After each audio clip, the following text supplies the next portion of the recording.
Emma Suns, de Jorge Luis Borges.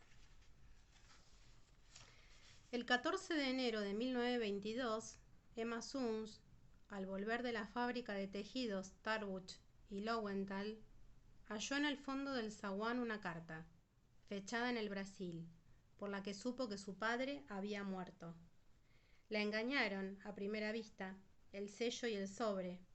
Luego le inquietó la letra desconocida. 9 o 10 líneas borroneadas querían colmar la hoja.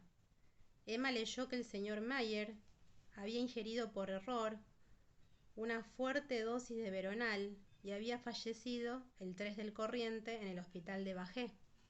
Un compañero de pensión de su padre firmaba la noticia, un tal Fein o Fine de Río Grande, que no podía saber que se dirigía a la hija del muerto.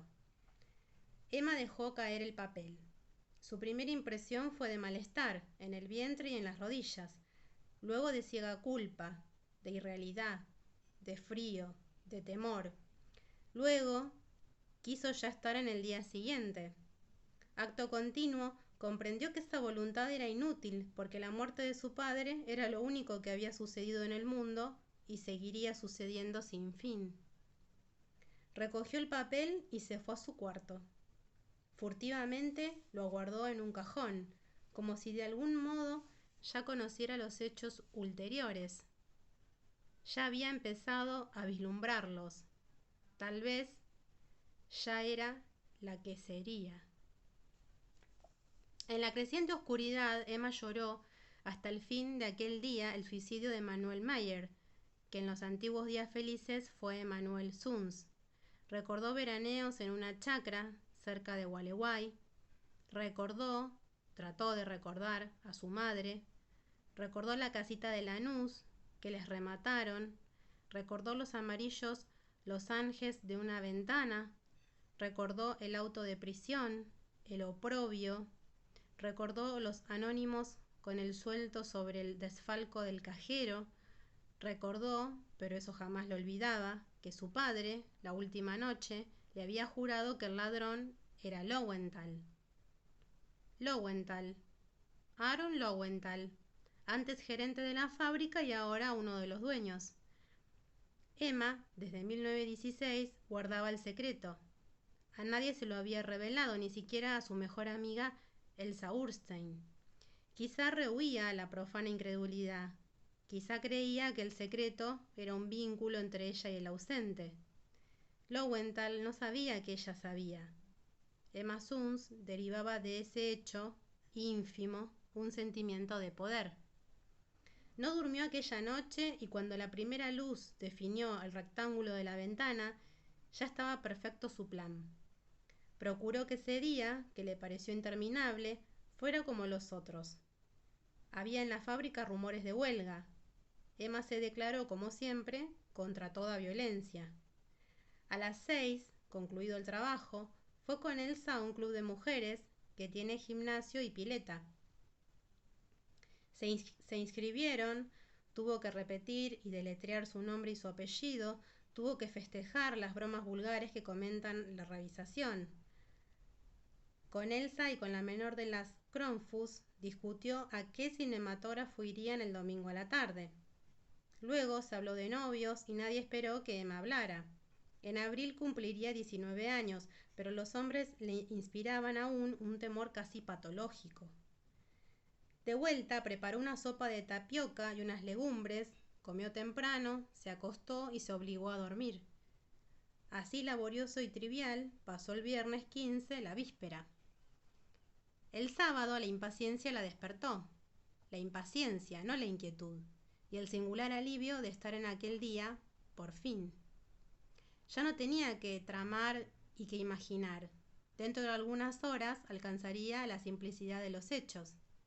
Leyó en la prensa que el Nordstrand de Malmo zarparía esa noche del dique 3. Llamó por teléfono a Lowenthal, insinuó que deseaba comunicar, sin que lo supieran las otras, algo sobre la huelga y prometió pasar por el escritorio al oscurecer. Le temblaba la voz. El temblor convenía a una delatora. Ningún otro hecho memorable ocurrió esa mañana. Emma trabajó hasta las 12 y fijó con Elsa y con Perla Cronfus los pormenores del paseo del domingo. Se acostó después de almorzar y recapituló, cerrados los ojos, el plan que había tramado. Pensó que la etapa final sería menos horrible que la primera, y que le depararía sin duda el sabor de la victoria y de la justicia. De pronto, alarmada, se levantó y corrió al cajón de la cómoda, lo abrió. Debajo del retrato de Milton Sills, donde la había dejado anteanoche, estaba la carta de Fine. Nadie podía haberla visto. La empezó a leer y la rompió. Referir con alguna realidad a los hechos de esa tarde sería difícil y quizás improcedente. Un atributo de lo infernal es la irrealidad, un atributo que parece mitigar sus terrores y que los agrava tal vez. ¿Cómo hacer verosímil una acción en la que casi no creyó quien la ejecutaba? ¿Cómo recuperar ese breve caos que hoy la memoria de Emma Suns repudia y confunde? Emma vivía por Almagro, en la calle Liniers. Nos consta que esa tarde fue al puerto. ¿Acaso en el infame Paseo de Julio se vio multiplicada en espejos, publicada por luces y desnudada por los ojos hambrientos? Pero más razonable es conjeturar que al principio erró, inadvertida, por la indiferente Recoba. Entró en 2 o 3 bares, vio la rutina o los manejos de otras mujeres. Dio al fin con hombres del Northampton. De uno, muy joven, temió que le inspirara alguna ternura y optó por otro, quizá más bajo que ella y grosero, para que la pureza del horror no fuera mitigada. El hombre la condujo a una puerta y después a un turbio zaguán y después a una escalera tortuosa y después a un vestíbulo, en el que había una vidriera con los ángeles idénticos a los de la casa en Lanús, y después a un pasillo y después a una puerta que se cerró. Los hechos graves están fuera del tiempo, ya porque en ellos el pasado inmediato queda como tronchado del porvenir, ya porque no parecen consecutivas las partes que los forman. En aquel tiempo fuera del tiempo, en aquel desorden perplejo de sensaciones inconexas y atroces, ¿pensó Emma Suns una sola vez en el muerto que motivaba el sacrificio? Yo tengo para mí que pensó una vez y que en ese momento peligró su desesperado propósito. Pensó, no pudo no pensar, que su padre le había hecho a su madre la cosa horrible que a ella ahora le hacían. Lo pensó con débil asombro y se refugió enseguida en el vértigo. El hombre, sueco o finlandés, no hablaba español. Fue una herramienta para Emma como ésta lo fue para él, pero ella sirvió para el goce y él para la justicia. Cuando se quedó sola, Emma no abrió enseguida los ojos. En la mesa de luz estaba el dinero que había dejado el hombre. Emma se incorporó y lo rompió como antes había roto la carta. Romper dinero es una impiedad, como tirar el pan.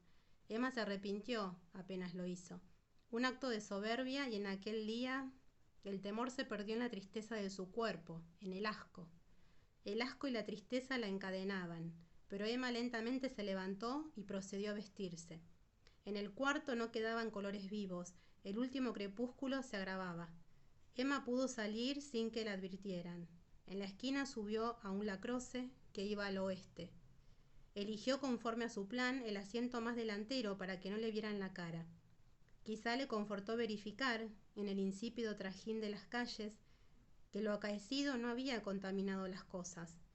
Viajó por barrios decrecientes y opacos, viéndolos y olvidándolos en el acto, y se apeó en una de las bocacalles de Warnes.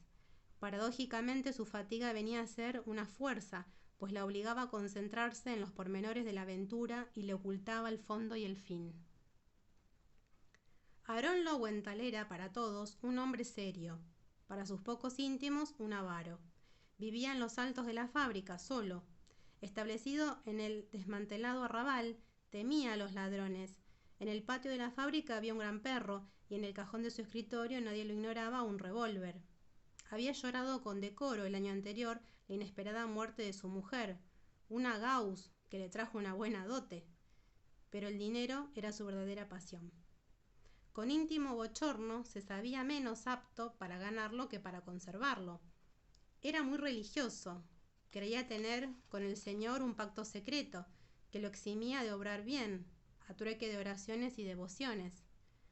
Calvo, corpulento, enlutado, de quevedos ahumados y barba rubia, esperaba de pie junto a la ventana el informe confidencial de la obrera Suns. La vio empujar la verja, que él había entornado a propósito, y cruzar el patio sombrío. La vio hacer un pequeño rodeo cuando el perro atado ladró. Los labios de Emma se atareaban como los de quien reza en voz baja. Cansados, repetían la sentencia que el señor Lowenthal oiría antes de morir. Las cosas no ocurrieron como había previsto Emma Suns. Desde la madrugada anterior ella se había soñado muchas veces dirigiendo el firme revólver, forzando al miserable a confesar la miserable culpa y exponiendo la intrépida estratagema que permitiría a la justicia de Dios triunfar de la justicia humana. No por temor, sino por ser un instrumento de la justicia, ella no quería ser castigada. Luego, un solo balazo en mitad del pecho rubricaría la suerte de Lowenthal. Pero las cosas no ocurrieron así. Ante Aaron Lowenthal, más que la urgencia de vengar a su padre, Emma sintió la de castigar el ultraje padecido por ello. No podía no matarlo después de esa minuciosa deshonra. Tampoco tenía tiempo que perder en teatralerías. Sentada, tímida, pidió excusas a Lowenthal. Invocó, a fuer de delatora, las obligaciones de la lealtad. Pronunció algunos nombres, dio a entender otros y se cortó como si la venciera el temor. Logró que Lowenthal saliera a buscar una copa de agua. Cuando este incrédulo, de tales aspavientos, pero indulgente, volvió del comedor, Emma ya había sacado del cajón el pesado revólver. Apretó el gatillo 2 veces. El considerable cuerpo se desplomó como si los estampidos y el humo lo hubieran roto. El vaso de agua se rompió, la cara la miró con asombro y cólera, la boca de la cara la injurió en español y en irish. Las malas palabras no cejaban. Emma tuvo que hacer fuego otra vez. En el patio el perro encadenado rompió a ladrar, y una efusión de brusca sangre emanó de los labios obscenos y manchó la barba y la ropa. Emma inició la acusación que tenía preparada. He vengado a mi padre y no me podrán castigar. Pero no la acabó, porque el señor Lowenthal ya había muerto. No supo nunca si alcanzó a comprender. Los ladridos tirantes le recordaron que no podía aún descansar. Desordenó el diván, desabrochó el saco del cadáver, le quitó los quevedos salpicados y los dejó sobre el fichero. Luego tomó el teléfono y repitió lo que tantas veces repetiría, con esas y con otras palabras. Ha ocurrido una cosa que es increíble. El señor Lowenthal me hizo venir con el pretexto de la huelga. Abusó de mí. Lo maté. La historia era increíble, en efecto, pero se impuso a todos, porque sustancialmente era cierta. Verdadero era el tono de Emma Suns, verdadero el pudor, verdadero el odio.